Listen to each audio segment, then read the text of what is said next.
చేశాడు, అన్నయ్య బయటికి రా యుద్ధానికి. వాలి వెళ్ళబోతున్నాడు. తార చెయ్యి పట్టుకుని వెనక్కి తీసుకొచ్చి కూర్చోపెట్టి సావధానంగా విను, ఒక్క మాట చెప్తాను విను. ఎవరి మీద యుద్ధానికి ఎడుతున్నావు? నీ తమ్ముడి మీద యుద్ధానికి ఎడుతున్నావు. ఎవరు నీ తమ్ముడు? ఒక్క తల్లికి ఒక్క తండ్రికి ఒక్క చెట్టున పూసినటువంటి రెండు పూలు వీరిద్దరు, ఒక్క చెట్టున కాసిన రెండు కాయలు. ఈ చెయ్యి వేరు ఈ చెయ్యి వేరు అవ్వచ్చు. ఈ చెయ్యి ఈ చెయ్యిని కొట్టలేదు, ఈ చెయ్యి ఈ చెయ్యిని కొట్టలేదు. ఈ రెండు ఇప్పుడు కొట్టుకోవు. ఈ చేతికి నిప్పిడితే ఇది చెయ్యవలసిన పని కూడా ఇది చేస్తుంది. ఈ చేతికి నిప్పిడితే దూష్యమైన పని అని చూడకుండా ఈ చేయవలసిన పని కూడా ఈ చెయ్యి చేస్తుంది. ఎందుకని అంటే ఈ రెండు చేతులు దీనికి చెందిన వాళ్ళమని నేను అన్న భావనతో కలిసి ఉన్నాయి. నేను అన్న ఆ తల్లిదండ్రులలోంచి వచ్చిన రెండు కొమ్మలు, రెండు కాయలు లాంటి వాళ్ళు, రెండు పువ్వులు లాంటి వాళ్ళు ఎందుకయ్యా కొట్టుకుంటారు? ఒకవేళ నీ తమ్ముడు తప్పే చేశాడనుకో, దానికి నువ్వు అంత దెబ్బలాడాలా? నిత్తురు కారిపోయేటట్టు కొట్టాలా? ఇద్దరూ వీధిన పడి గదాయుద్ధం చేసుకోవాలా? ఇంత శక్తివంతులే మీరిద్దరూ చెయ్యి పట్టుకుని నిలబడితే దుర్నిరీక్షులు కదయా. లోకం ఎంత సంతోషిస్తుంది ఇటువంటి బిడ్డల్ని కన్నా తల్లిదండ్రులు ఎంత గొప్ప వాళ్ళని.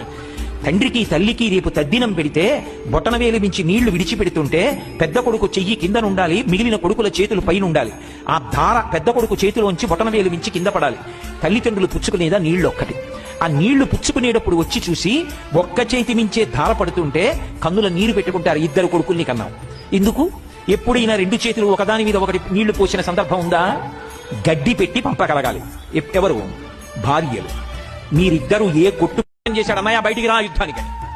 వాలి వెళ్ళబోతున్నాడు. తార చెయ్యి పట్టుకుని వెనక్కి తీసుకొచ్చి కూర్చోపెట్టి సావధానంగా విను, ఒక్క మాట చెప్తాను విను. ఎవరి మీద యుద్ధానికి ఎడుతున్నావు? నీ తమ్ముడి మీద యుద్ధానికి ఎడుతున్నావు. ఎవరు నీ తమ్ముడు? ఒక్క తల్లికి ఒక్క తండ్రికి ఒక్క చెట్టున పూసినటువంటి రెండు పూలు వీరిద్దరు, ఒక్క చెట్టున కాసిన రెండు కాయలు. ఈ చెయ్యి వేరు ఈ చెయ్యి వేరు అవ్వచ్చు. ఈ చెయ్యి ఈ చెయ్యిని కొట్టలేదు, ఈ చెయ్యి ఈ చెయ్యిని కొట్టలేదు. ఈ రెండు ఇప్పుడు కొట్టుకోవు.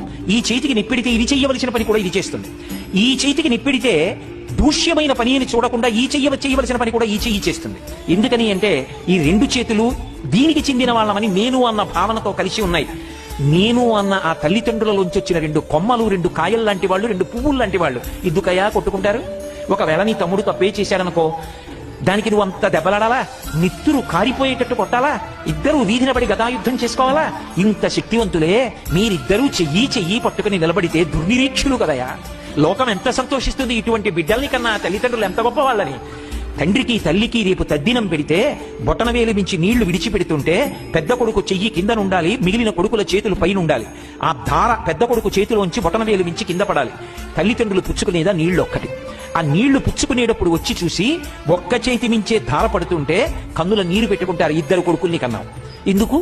ఎప్పుడైనా రెండు చేతులు ఒకదాని మీద ఒకటి నీళ్లు పోసిన సందర్భం ఉందా? గడ్డి పెట్టి పంపగలగాలి. ఎవరు? భార్యలు. మీరిద్దరూ ఏ కొట్టు